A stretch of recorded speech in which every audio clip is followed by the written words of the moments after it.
Keshia, Hello. I'm so looking forward to this. I'm so looking forward to it too. Tell me, who is Keshia East? Who is Keshia East? Well, she is a driven, independent, sensitive soul. That's who Keshia East is. I can feel that as well. I could have said those three words. And passionate. Yes. So, you know, it's yes. like, and you channeled that into a lot of different things, including and particularly entrepreneurial side of things. Definitely. Where's that come from? Was that in the family? Mum, dad? Because it's a big part of your life, right? Honestly, no, it wasn't in the family. I guess there's been an air of entrepreneurship in our family in the sense that a lot of our family has been self-employed. So while I was at uni, my sister, Fleur, she's 5 years older than me. So she was self-employed by the time she started working. Her now husband was self-employed. My uncle, my dad, my mom, they've all been self-employed. It's massive drive. A lot of drive. So to some extent, I always had that expectation of kind of being self-employed. And I'll never forget one of my first ever jobs. I was working on a makeup counter in Selfridges, and Christmas would come and they'd be like, right, so we're going to book this for Christmas. We're going to do this. We're going to do that. And I'd say, no, guys, I've got a job. Like I've got a manager. I can't just take off, time for Christmas. And it was just kind of like, when are you going to go off on your own? Like, come on, hurry up. And so you're being encouraged? Always. There was always an expectation to be kind of self-employed and to be in control of my own schedule. And I think that entrepreneurship was just the next level up from that kind of thing. So I love that. It's always been there. And makeup, that's a key. I mean, we're going to come to that, right? But were you a young girl experimenting with makeup, your mum's makeup and so on? Was that a big part of your childhood? Always. I used to spend hours in the bathroom, like mixing my mum's hair products. Mixing it around, and she'd be like, hey, and she'd get so angry because I'd be like taking one thing and putting it in, and then she'd go to use something and it'd be like half shampoo, half cream, and she'd be like, what is wrong with you? But I loved beauty from such a young age. Do you know why? Do you know where the early inspiration came from? Honestly, I have no idea, because my mum would never wear makeup. She's always had the most beautiful skin. She would only wear eyeliner, maybe, for a special occasion. My dad didn't wear makeup. I don't know where it came from. It was just something that I just loved. And I think Fleur was always like the performer of the family. And whenever she'd do these performances, whether it was birthday parties or whatever, I would always be like, right, I'd be like the liaison. I'd take her backstage, which would be like the kitchen or something. I'd like do her hair, do her makeup, whatever I do at the time. Awesome teamwork, by the way. Great teamwork. Cool? And then, I'd send her off to the crowd, or I'd introduce her to everyone. And so it was like, it was just always there. I don't know, maybe it's like a bit of the caring nature in me. That was a way it manifested. I'm not really sure, but I've always loved it. There's a culture, particularly in the UK, where, in fact, we use the stats, and we were talking about it earlier, of less than 2% of VC funding goes to female founders. Yes. And is that because, you just said it right, you didn't know it was a thing? Yes. And my mum, she was a full-time housewife, managing the home, managing myself and my sister. She was busy, but she wasn't out being entrepreneurial. And I wonder whether there's an element of, because I'm interested to know your journey as a female founder, right? Because have you had any struggles or any prejudice and felt that and elaborate? Or is it more that there just aren't enough confident? Now, you went for the leadership roles, you had a mindset that was around you and you were able to sort of slot into that and look where you're going now, right? But a lot of girls don't have that. So they don't get surrounded by it, but they don't look for it either, and then they don't gravitate to that. I think that it's, it's not a black and white answer, definitely.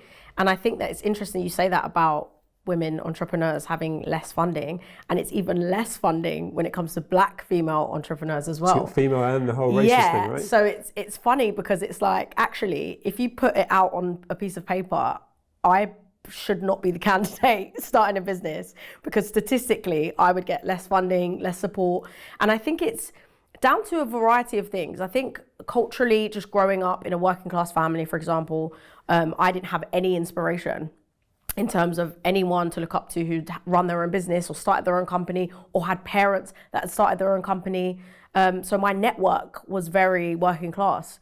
And that can impact your journey into business a lot, because a lot of businesses, for example, they get, funding from their peers first, peer-to-peer funding. And that's something that they're like, then I knew I had a really good, business idea because, I had my peers fund me, and that was the first level of investment. And, you know, who was I going to ask? My peers didn't have the funds to invest in my ideas. So I think from a very early age, I think your background can impact that. But I think as women generally, I mean, there are a lot of statistics about women, you know, asking for less pay rises and not having the confidence to do certain things. And I think it could be the way that you're almost like shaped in the world when you're younger to kind of, you know, be less loud than everyone else and, you know, speak when you're spoken to. And, you know, there's kind of old school kind of ways in which you should behave as a woman. And I feel like maybe that could impact the way that women were in the workplace. But I think now it's changing a lot. And you're helping change that, right? So you've got a really engaged, big social following with the businesses that you're growing, and being the personal brand that's Keshia, that's the entrepreneur, confident, leading by example, if you like, which brings inspiration to people looking, not just youngsters actually, probably people of any age that go, she's doing it, I can do it. Do you feel that, and do you get that feedback? I mean, I definitely feel that. Good. I feel like, you know, it's funny when you see something and it's 2024, right? And then you realize that you're the first to do something and you're like, what? How is this possible in 2024? So I'll give you an example. So I started one of my companies, No Not Co, in 2020. This was during the lockdown. That was when I took the first plunge. And we're in Sainsbury's and we're in Boots and we're looking to expand into more retailers. And it's like the first female-owned hair accessories, tools brand on those aisles. And so it's like, when I look at that and I think, oh my God, no, surely that can't be right. And I'm like looking at all the founders of all the other kind of hairbrushes and accessories. And I'm like, oh no, it really is. And so when you do something like that, then it's like, you know, if someone else now goes in that aisle and says, oh, I'd really like to be there. And they Google me and they see me and they're like, oh, maybe I can do it. And I think that makes me feel like the journey's worth it. And, you know, the hardships are worth it. Yeah, especially when you pioneer something. Yes. I've been in that position before in a world of property development, and pioneering could be quite lonely. Yes. And you've got to break through stigma, or you've got to break through tradition. Definitely. By being a pioneer, were you identifying an issue, a problem that was affecting you, that you then ultimately helped to solve? Yeah. And then kind of went, oh my God, it wasn't just me. Definitely. 'Cause that must be quite rewarding. Yes. I mean, it is rewarding. When you look at, you know, most of the founders of beauty companies are men, right? In their 50s. So no shade to any man in their 50s. But they can't empathise, right? But they can't, right? So there's always, even if there is a certain product out there, sometimes you're like, there's just something, it's just not speaking to my soul, you know? And I think that was, you know, that's how it started with the brushes, that's how it started with Curl Kitchen. We're just like, there's just something here that's just not resonating. And I don't know why, and I don't know what. And then we're kind of looking at, you know, who owns these companies? And then you're like, a corporation owns that one, a big corporation.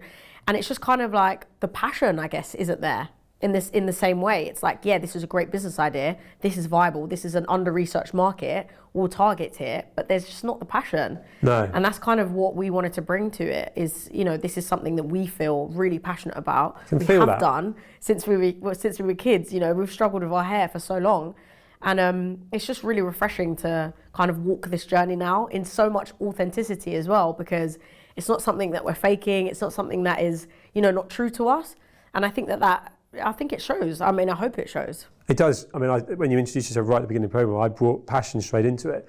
And what I love is so many people do not follow their passion. There's so many miserable, unhappy people there. So you're trailblazing that. You've stayed true to that path. It makes me wonder what you're going to do next, right? You've probably got all sorts of ideas and these are things that potentially come out of solving problems again, because you've got a taste for it. Yeah. What are the biggest challenges that you've had? You know, we talked about the funding side. Did you need funding, by the way? Have you managed to self-fund this? So yes. I'm interested to know, because you followed your passion and you're killing it. You know, you're in all these stores and so on. But I'd like to know, without making it sound like you made it look easy, just what have been the challenges? I mean, I think it's getting to a point where I will definitely seek funding. I think for so long I've been like, I can do this, I'm strong, I'm independent. And then you're like, oh. You've got it to a certain point, right? Yeah. If you want to scale and expand. And it's not always about just being strong and independent. Like, there's so many companies but again, this is lack of education, lack of knowledge. You know, there's no one there to teach you. There's no one there to say, at this point you get funding, at this point. And I think it's about learning how to invest in yourself and, get others to invest in you. And that's like a new language now, again, because now that I have met a lot more people who run their own companies, I'm still yet to meet a lot of people that have successfully, raised capital for their company, closed funding, sold a company, for example. These are all things that hopefully I aspire to achieve in the future. And yet I'm still in a position where I still don't know people in my network that have done that. And so I'm still a long way from it, even though we've achieved, a certain amount. There's still a long way to go. I definitely feel that. Yeah, but again, you're doing it now. You're therefore being relatable. People are watching. You're leading by example. It makes me wonder whether, in X amount of years' time, we hopefully can talk again. And there's almost like a mentoring element. Yeah. Look how I almost relate back to this conversation. Definitely. Because you are pioneering, and that always means by being successful as well, people will slot in behind you. You've opened the doors that other people hadn't. You had no one to look to other people and go, Keshia, I want to do what she did. And you did it by finding out every stage of the way rather than having to ask someone. I mentioned the word success then. So there's all sorts of aspirations you've got now. There's all sorts of things that you'd like to achieve, but there's all sorts of things you've already achieved and been really successful with. What's your definition of success? I think having a reason, to be honest, having a why. I think a lot of people talk about having a why, but I think it's very, very important. And I say that because when I was working as a full-time makeup artist, for example, makeup has always been a massive passion of mine. But when it was my sole income and I was doing it day in, day out, there'd be days where I was just like, I don't even want to do this anymore. Because I feel like sometimes when you mix your passion with work, sometimes you can start to resent it, right? Because I was doing makeup just for fun. I was doing it, for shoots, and I was working with my sister and I was like, oh, I love this. And then it was like work and I was doing it 5 days a week and I was like, I don't know if I've got the same, like, what's the why? I was really passionate about it, but I couldn't see. One of my questions that I hated was when someone would say, what's your 5-year plan? I'd be like, please don't ask me that, because I just never had one. I was just working. Think past next week. Yeah, I was working just week to week. I didn't know what my plan was. Is that not being present? Because I can relate to that, right? What's my plan with anything I'm doing? And it's not mapped out, but it means I'm right in the moment. Yeah. I'm really present. Is that a fault, or is that? I think it's being present, but in my case, I think it was more just like avoiding the future. Like I didn't want to plan it, because I was almost scared to almost say, oh, I want to have my own brand, or I want to have my own. I was scared to think of where that could go. That's really interesting, because the scared bit is a lack of confidence. Yeah. But you exude confidence. Yeah. Both you and Fleur. So there's a culture there. There's a believing in yourself. Yes. But is that scared bit, talking specifically entrepreneurially, because I imagine in other parts of your life you're just super confident without even thinking about it, but suddenly you're doing something that you haven't had a role model. Yes. Are you with me? Yes. That's what you're changing. Exactly. Yeah. Exactly. So it's almost like the fear of the unknown. And being self-employed and working for yourself and being on, having that wasn't really out of my comfort zone, because I'd seen so many people before me do that. When it came to being an entrepreneur, that was where the real fear was. That was really coming out of my comfort zone. And I think that's when everything changed in terms of, so my confidence went from here to like here, and the roof was just blown away. That's brilliant. And then who knows where you can go now. And actually, you've got a massive journey to still go on. But if you just stop now, you can be super proud. You can be pleased you followed your passion. You've still got the passion, even though you've had that whole journey of, this isn't necessarily my passion anymore and I'm doing it for work, but you've combined to do that.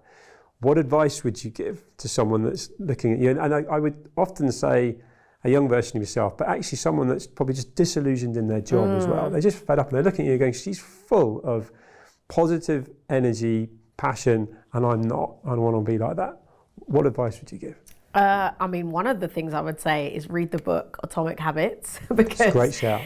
By James Clear. It's my absolute favorite book. It's like my weekly thing. Like, when I feel like I'm losing a bit of drive or momentum, I just go back to that book, because it talks a lot about systems and, the daily journey rather than the destination. And I think that for so long, I'd spent my time focusing on, the destination, where's this going to take me? Where's this going to go?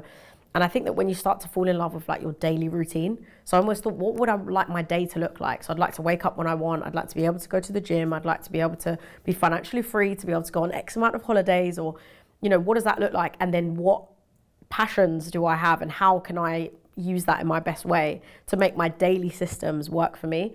And I think I've got to that point where I would say I'm successful, not because of anything that I've achieved, but just because of how my daily routine looks, you know. It's brilliant. There's a manifesting element to that as well, right? Because you're creating your destiny. You're not leaving it to chance. You're putting habits in place. Yeah. And relevant to Keshia and your daily routine, do you have that kind of morning, win the day? Do you have things that work for you both to keep mentally fit and physically definitely fit? Can you tell me? Yeah, well, some form of exercise, definitely, and not exercising to lose weight or to be a certain literally for my mental, just to keep going. Because what do you do? You know what? I'll either do 30 minutes on the treadmill, just running so fast. Yeah, so proper cardio. Yeah, or hot yoga has been really good as well, because it's very, like, you cannot focus on anything else. The heat is getting That's also good for your mental. So good for your mental. And I think that just having something in a day that's yours, without it being anyone else's, your own ritual, I think that just changes the game. What about meditation, breathing exercises, time for yourself? Because being an entrepreneur is sometimes consuming. Yes. You've got the relationship with Fleur. You've got the banter you'll have over, should we do this, should we do that? Yeah. You've got your own internal conversation and about stuff. Do you ever just try and get away from, what can you do to just get away from the noise? Do you know what? Recently I've got into audiobooks. So I literally just put an audiobook on, whether I'm driving, whether I've got, you know, things that don't require too much mental attention. And it just takes you away. And I mean like fictional. I'm not talking about I was going to say, so they're not self-development. Totally, they are literally... You know, like I listened to Frank Herbert's Dune recently. So that was like 20 hours.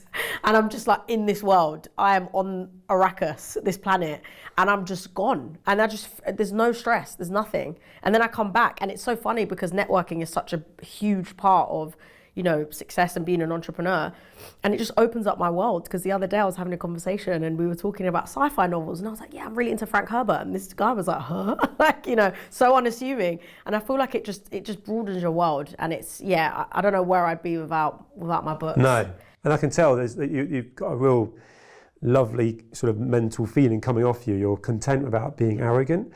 But you put yourself out there. You put yourself out there as an entrepreneur, trailblazing, pioneering. You put yourself out there on social media. How do you process that? Have you had much of that, and how do you remove that kind of from your brain?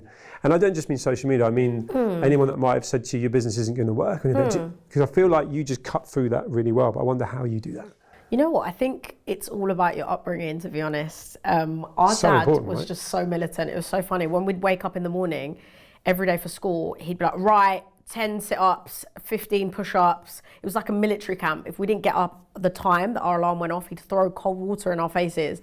And at the time, you're just like, what is wrong with you? You know, and then as we, you know, spoke to him more, and he's like, you know, I just wanted to instill discipline. I think it's really good. And you're just like, this is crazy. And then you get older and you're like, oh, I really understand that now, because you built your resilience, right? The resilience is just there. And it's almost like if somebody says something, it's like, so. And also on my mum's side, I mean, there's not a name. If you want to talk about humility and building humbleness, that is the family for you. It doesn't matter what you've achieved. My mum will still be like, right, you know, if I call you, you better do this or whatever. Like, so it's really nice to have both sides of that. And it just creates humility at the end of the day. So there's nothing that someone could call me that, you know, would upset me anymore. You know, it's just... No, I like that. And that sort of coupled with having drive is really well measured, isn't it? Because you've got ambition and drive. And I'm not going to ask you what the 5-year plan is. I'm interested in the North Star. So that girl that was experimenting and playing with makeup as a youngster to now very much successfully in entrepreneurial space and probably got all sorts of ideas. Without necessarily it being a thing or a place, or is there something that you can envisage or you'd love to achieve in that space where, you know, it's somebody wearing the makeup at the Oscars, or it's being in a certain store across the world or whatever? Is there something that you're like, actually, I'd like that? Yeah, I do actually. I think it's like to give back and to go back to help people like me, you know, whether that's females, whether that's people from working class backgrounds get into entrepreneurship, and just exposing them to what their life could be. And it doesn't mean that everyone has to want to be an entrepreneur, but I think that the emphasis is that I just didn't even know that it existed for so long. And there was not even a title that I had for it. So it's like, yes, I wanted it, but I didn't know what it was that I wanted. And sometimes you don't know what you don't know, right? And I think that a big part of the, you know, completion for me would be just a full circle of just being able to then go back to the community of where I came from and just allow more people to experience entrepreneurism just through, you know, seeing someone that comes from a background like them, or, is a female but can achieve certain things. I think that would be my ultimate dream. But you're doing that. You're doing it in spades. I hope you feel that. I feel like you do, but I think you also, there's as confident as you are, that lack of, which is, it's a good thing. But I'm going to tell you that there's pushing through the sort of glass ceilings, the obstacles that have actually already been there, let alone people, as you say, you don't know what you don't know. I feel like you're doing that, and I think you'd be an amazing mentor stroke figurehead. So tell me, what's the inspiration behind Curl Kitchen? Well, I mean, it's a bit of a dark place, I'm not going to lie. So me and Fleur, we lost our father in 2020, and it was very sudden, and it was very difficult news. Me and Fleur were very close with our dad. I mean, we're an extremely close family, to be honest. And to have something like that happen to you, and then I think 3 days later we went into a national lockdown. We're like, what is going on in the world? What is going on in our world? Our world came crashing down. Then the actual world came crashing down.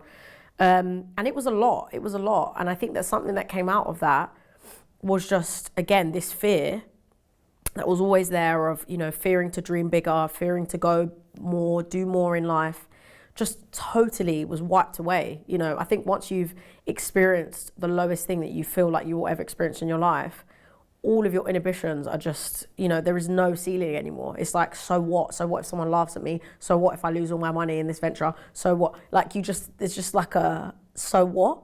And I think that out of that unfortunate position, something, really beautiful was born, because at that point we were like, from now on, we're never going to live our life and take it for granted ever again. Because one of the most comforting things when our dad passed away was the example of how he lived his life.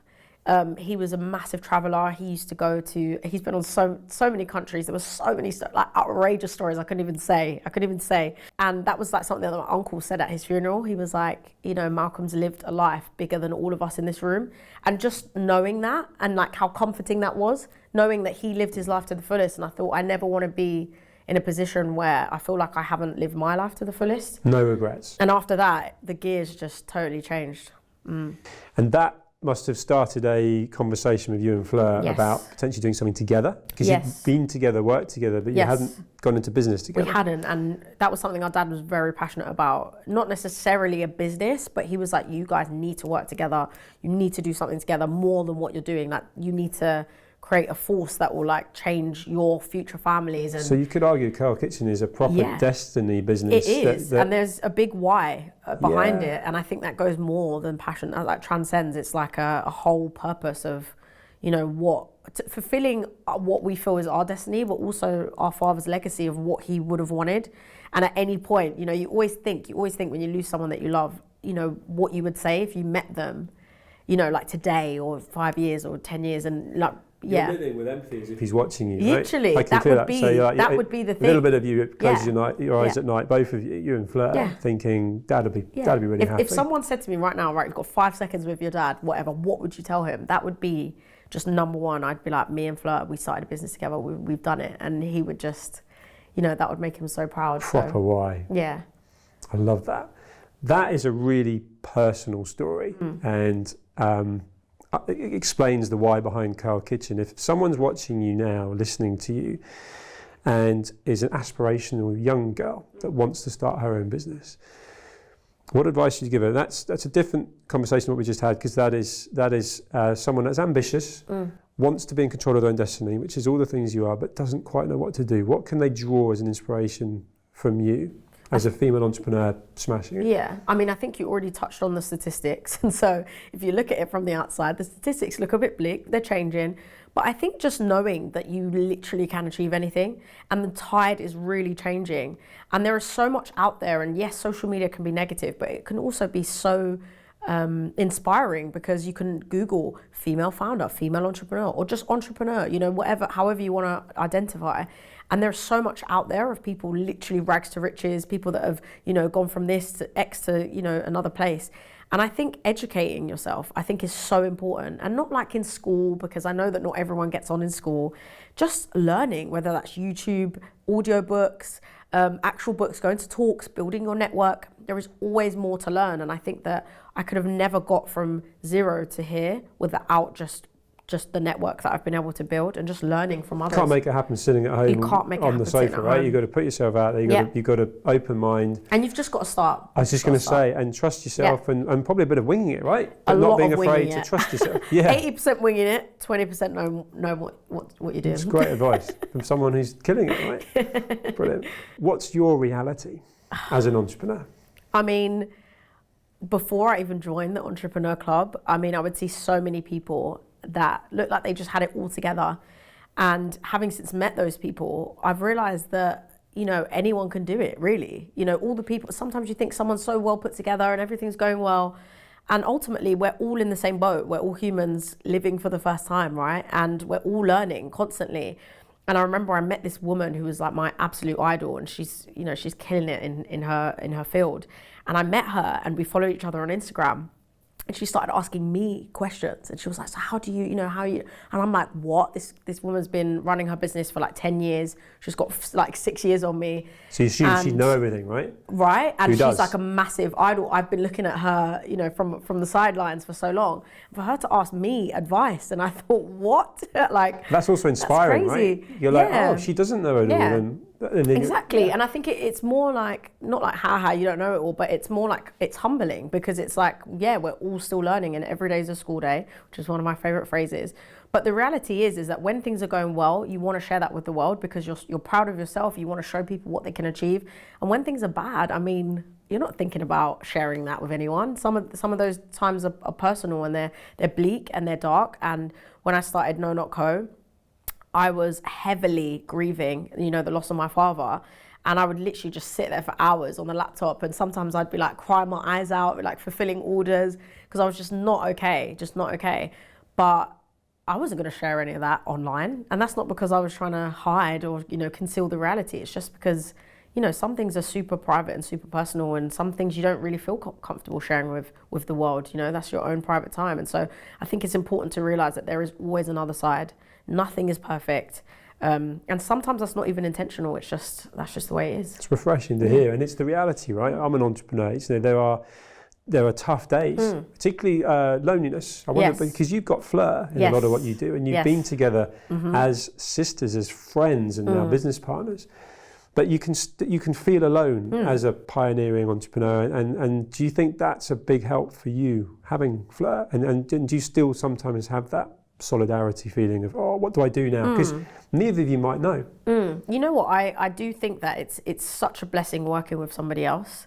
Because with No Not Co, I'm solo. I'm on my own in the trenches, and with Curl Kitchen, I've got my sister. So there are pros and cons to both kind of ways of working. But I definitely agree with you that loneliness feeling, it can be so hard, and that's not just the job. I think it's the sacrifices. I think people don't realize is that, sometimes you can't have it all, and it does come with sacrifices. And sometimes that means not seeing your friends, or spending as much time with your family as you like, or, not seeing your partner as much as you like. And I think that, in order to achieve something that where you are pioneering, there's not a manuscript of how to do things, and there's always going to be a sacrifice. And so to have someone in that same kind of boat as you, as, with Fleur, in a way where sometimes we have been very isolated from our family or friends, but we've always had each other, and I think that's really special. I'd love to keep talking to you for a lot longer, but we've run out of time. But you are an absolute inspiration, Keshia. And best of luck with everything that you're doing. Thanks for having me. Thanks for having me. Pleasure. Absolute pleasure.